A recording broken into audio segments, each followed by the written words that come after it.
The following program is a PBS Wisconsin original production. Congress keeps the budget knives sharp, carving away at federal funding, while Wisconsin's spending choices cast an eye toward the bright lights of Hollywood.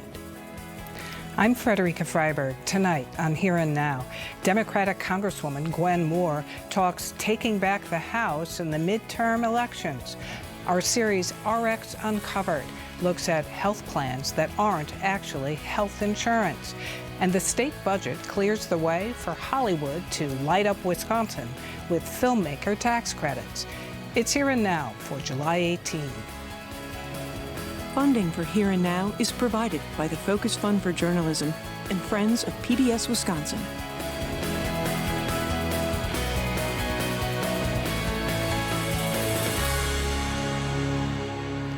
The dust is settling after passage of the federal tax and spending reconciliation bill, which is now law. What stands out for its impact in Wisconsin?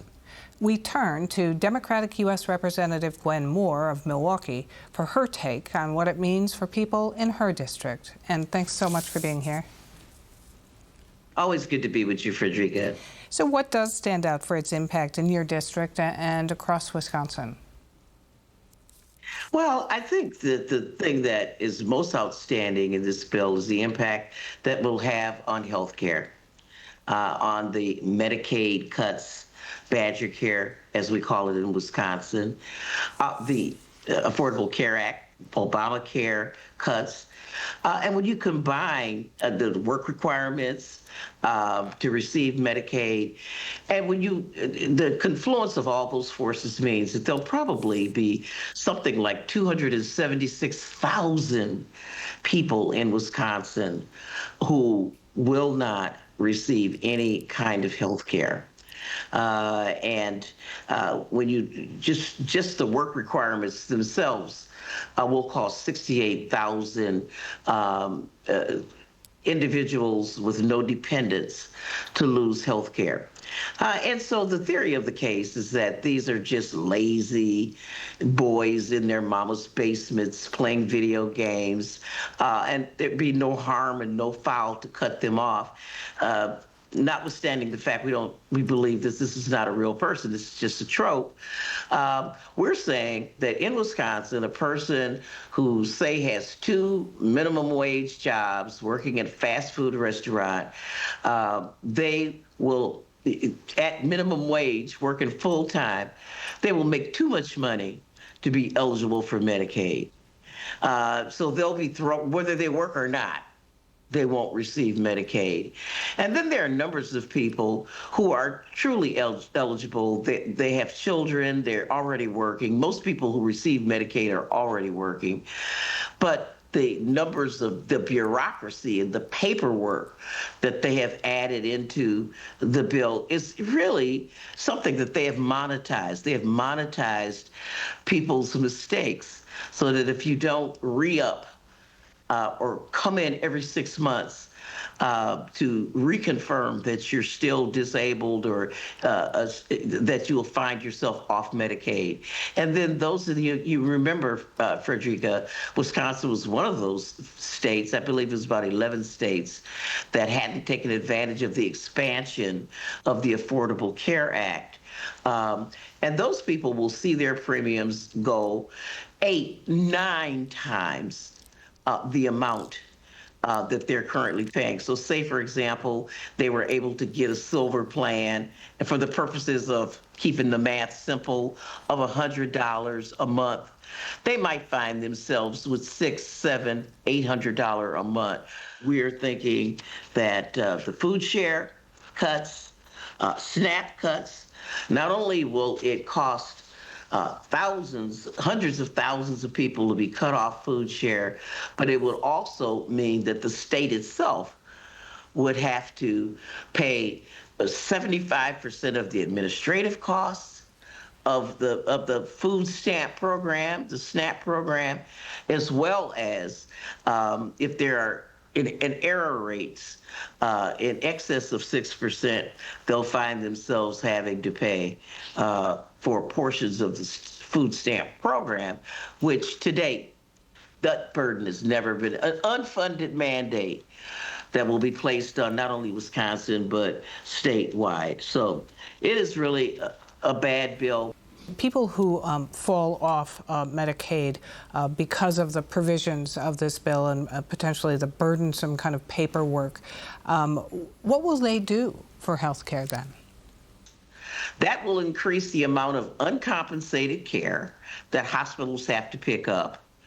And it also means that hospitals will have to make decisions about what kind of health care they will or will not provide. We've seen in the past, just recently in our own community, maternity wards closing, where hospitals will decide we aren't going to do cardiac catheterizations anymore.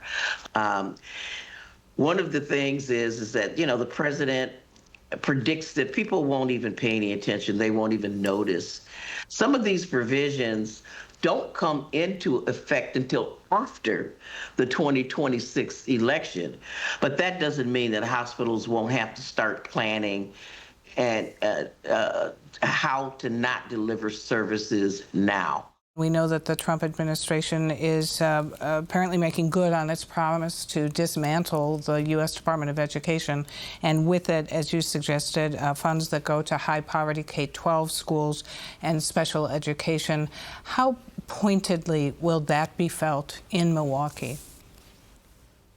Oh, my God. I mean, when you think about their raison d'etre, this waste, fraud, and abuse, I mean, to cut education is like cutting the lifeline of a community. When you think about preparing the future workforce, I can see it causing employers to flee the state.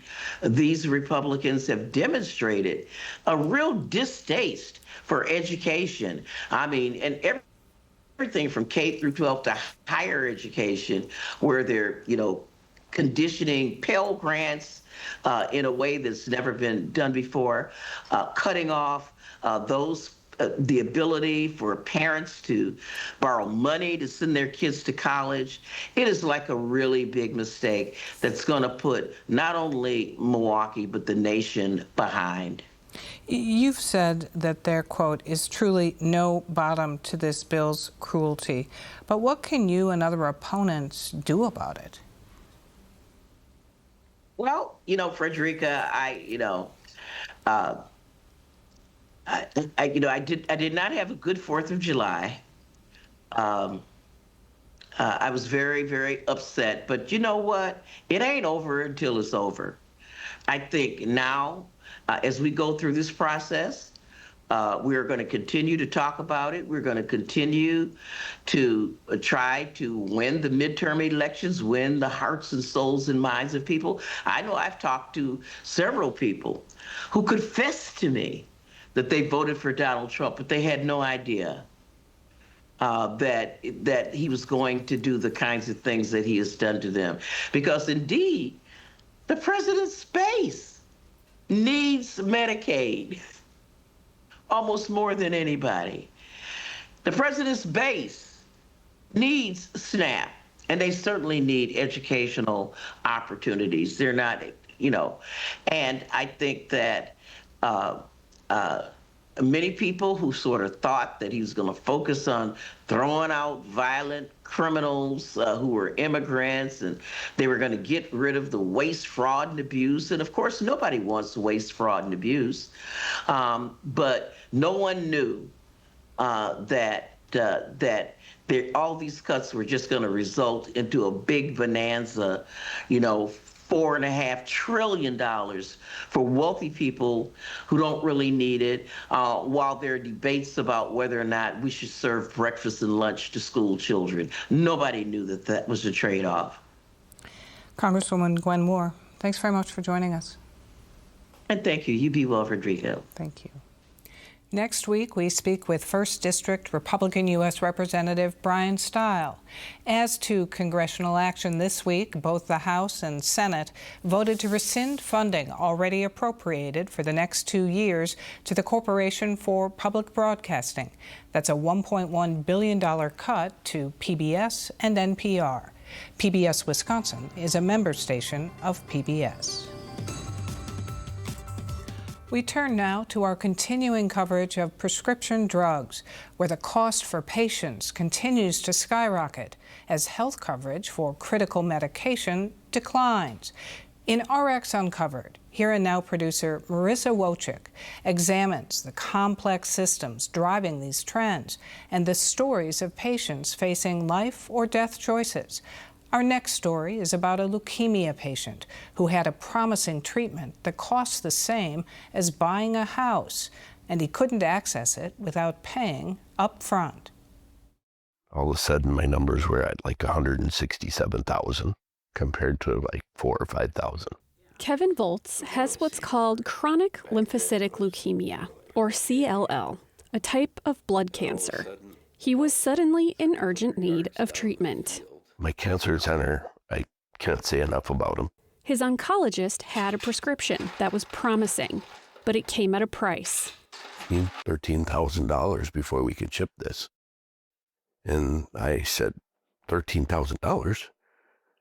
Yes, that's what this drug costs to be delivered without insurance. He soon discovered his health plan wouldn't be covering a dime of his medication, calling it a non-preferred specialty drug, and putting him on the hook for 100% of the cost. Nobody can do that. I don't care who you are. This specialty drug costs $13,000 per month. It's a non-chemotherapy treatment and the first FDA-approved medicine for people with a high-risk form of CLL, with no generic equivalent. I got lots of denial letters and stuff over the months saying that there was nothing they could do, and I'm running low on my month's supply, and what am I going to do next month? His clinic pleaded with his health plan to cover some portion of his life-saving medication.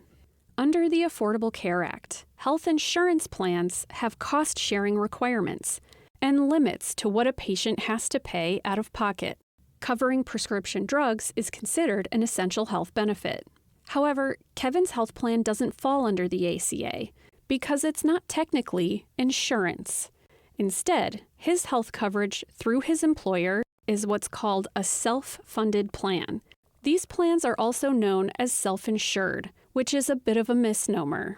We don't cover that because we're a self-funded insurance company. A self-funded plan is not insurance. Sarah Davis is the director of the Center for Patient Partnerships, a research and advocacy program at UW-Madison. Being insurance is what triggers state regulation, and there are rules those companies need to follow in terms of mandatory benefits they need to cover, right? If there are claims being denied, the protections that consumer has are reduced in self-funded plans. Today, self-funded plans are the most predominant form of health coverage in the U.S. because they help employers save money. Self-funding lets the employer take control of the second or third biggest line item on their budget. Mike Roach is the Director of Business Development at the Alliance, a Wisconsin organization that helps employers design self-funded health plans. You know, if you're not trying to manage it and you're fully insured, you're going to get an increase probably every year. The last few years, that's been a double-digit increase, and it's getting more and more difficult for employers to find a way to control that cost, making it difficult for employers to afford health coverage. The reason that self-funded plans came about is that employers realized they were paying a fixed amount to the insurance company, and then it was the insurance company that while holding the risk could make the profit. And so employers realized, hey, if we hold all that money ourselves and only pay a certain percentage in claims, we're keeping that profit. The concern I have as a health advocate is that a large motivation for having a self-funded plan is to save money. And the place that the money is saved is in paying out less claims. A recent study shows the top issue for Wisconsin businesses is to make healthcare more affordable. That same study says the majority of people in Wisconsin are very worried about their cost of healthcare. Knowing that you're self-funded and that there's value to be found.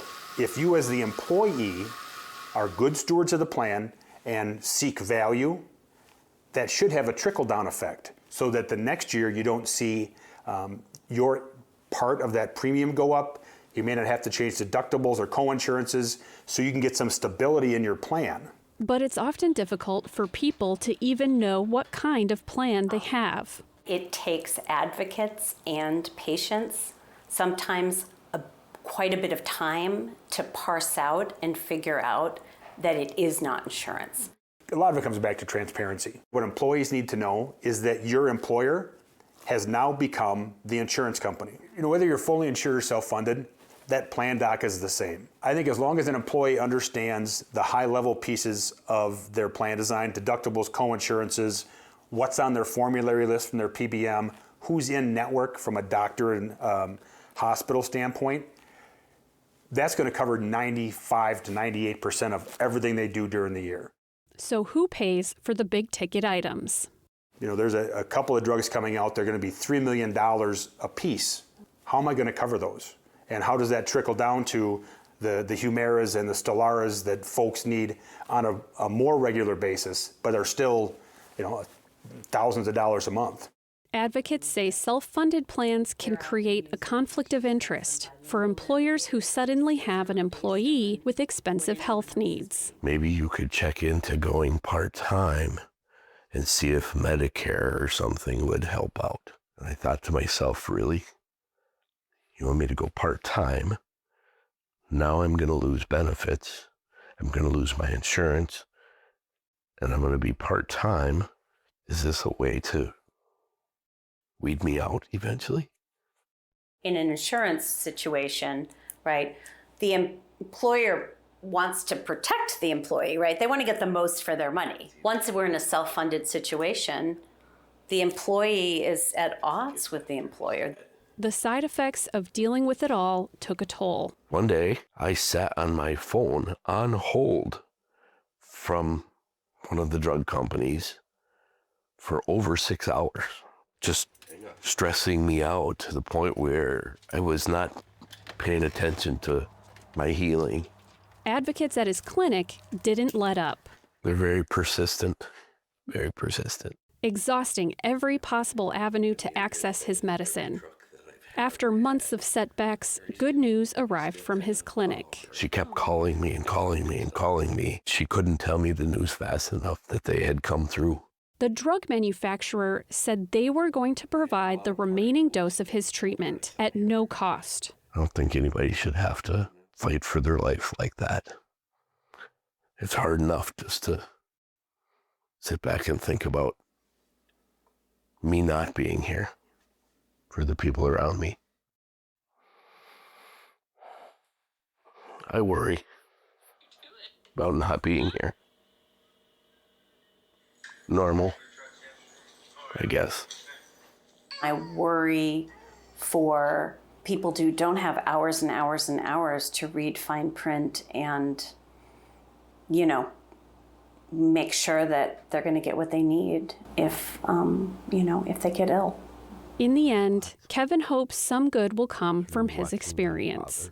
My dad died from CLL several years ago. Even after he would go and have spinal taps and stuff, he always said, if they can learn something from my treatments for the next people, I've accomplished something in life. I say the same thing. If they can get something out of me for other people, I've done exactly what I wanted to do in life. Reporting from Palmyra, I'm Marissa Wojcik for Here and Now. In state budget news, from 1987 to 2005, the state had a film office spending millions of dollars to attract blockbuster productions like Public Enemies to film in Wisconsin. In a sort of take two, state lawmakers just agreed to fund a new production incentive program. The state budget reestablished the Wisconsin Film Office and offers up to $5 million in tax credits to filmmakers. They're banking on more Hollywood movie makers and local filmmakers to bring their work to Wisconsin. Here and Now reporter Merv Seymour has details. Thanks everybody for coming. This is such a cool turnout. Let's talk about bringing Tinseltown to the Chickasaw Valley. On this cool summer evening in the heart of downtown Eau Claire, I've been producing, writing, story editing. Locals passionate about filmmaking have come to the town's library to learn. If you make documentaries, you can say that. If you're an actor, you can say that. Learn from each other about what they can do to encourage and cultivate more filmmaking projects, large and small, to be made in the state of Wisconsin. This turnout's crazy. Tim Schwackel helps set up for this night of collaborating. I think it says that a lot of people care about filmmaking, care about film or art in general. We're kind of an island where it doesn't feel like there's a lot of people that do filmmaking in the area. But as I've learned over the years is that people just kind of appear and you meet someone who's right in the same town. It's like, oh, you do this too? So this is kind of the first time that we've had an event that brings us all to one spot. Almost 70 people passionate about filmmaking at all levels are here. Somebody who's sold a Netflix movie, other people who have shown their documentary around the state, actors, writers. We got Christmas tree farms. We can do Christmas movies here. Tonight's event has been organized and is led by Nathan Deming, a Los Angeles filmmaker who splits his time between Hollywood and his hometown of Eau Claire. Roll camera, please. So far, he's shot 5 movies in Wisconsin. He wants to boost local filmmaking and big Hollywood productions in the state. You're watching a clip from his most recent movie called February. I don't think anybody, at least in my world, could have predicted 10 years ago that we'd be looking at headlines that Hollywood is leaving LA. I think the new future is that film's going to be everywhere in the hotspots, and it's going to be because of things like the Film Office. At a time when a movie can be made anywhere, up until now, Wisconsin was one of only 3 states with no state film office, and one of only a few states that didn't offer financial incentives to help lure productions to the state. It is all about money. Movies are made where there's free money. Production incentives are the #1 factor that production companies consider when they decide where to film. I met with former Miramax movie executive Jeff Kurz inside Independent Studios, a post-production house in Milwaukee that serves large Hollywood-based productions and local ones too. I'm going to guess that you're a pretty important guy in the city. By choice, Kurz filmed his movie Deep Woods and his last 2 films in Wisconsin. Filmmaking is not something that just happens in New York or Los Angeles or Atlanta or Chicago. Kurz represents a steering committee of filmmakers, business owners, government officials, and others who want Wisconsin to compete with neighboring states in luring filmmakers to film in the Badger State by dangling tax breaks. When I was having a conversation with somebody in Eau Claire, I said, listen, you have a beautiful community. It is picture perfect to make a movie there, but without a film office, there is nobody to tell an out-of-state production how great you are. There's Banbury Place, this crazy factory thing, the rivers, we have so many locations here. Wisconsin's revitalized film office will now become part of the state's tourism department. We are turning football fans into Wisconsin fans every moment. We caught up with its leader during the 2025 NFL Draft in Green Bay. Is a lot about those people coming into Wisconsin to do the production and building a whole cottage industry around that, but it's also about setting a perception once it's on the big screen that's also important to the long-term perception of Wisconsin. In 2024, the hit TV series Top Chef filmed in Milwaukee. The show is a highlight reel of Wisconsin culture, cuisine, and community that has the entire state cashing in from its worldwide audience. Because people were seeing this restaurant or that restaurant and then just wanted to go there and try it. All of that is possible as a reverberation from filmmaking, television making. So it's not just the filmmakers who would benefit from something like that, it's really the whole state. The County of Milwaukee saw an uptick of $1.5 million in hotel room rentals alone from people coming here to see Wisconsin, right? To see what they had seen on television.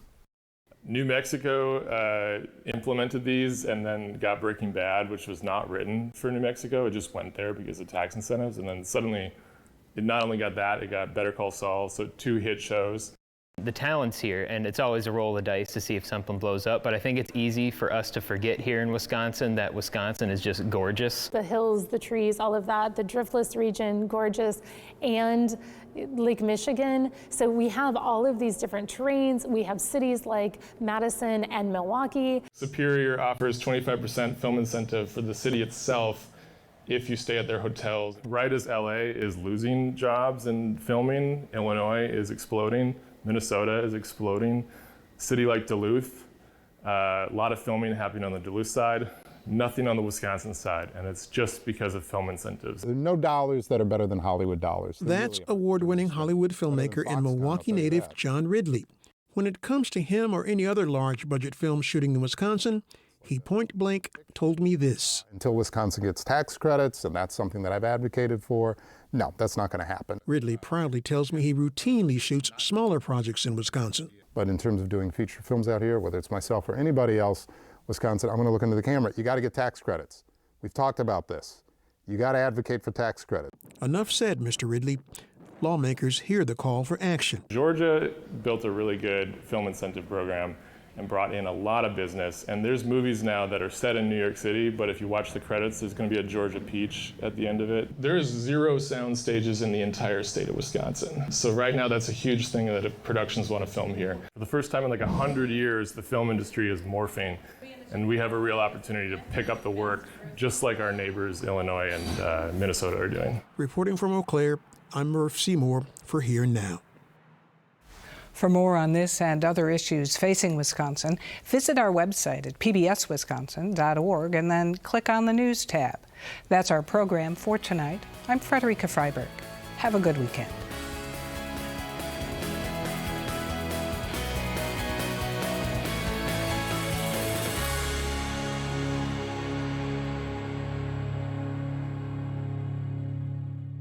Funding for Here and Now is provided by the Focus Fund for Journalism and Friends of PBS Wisconsin.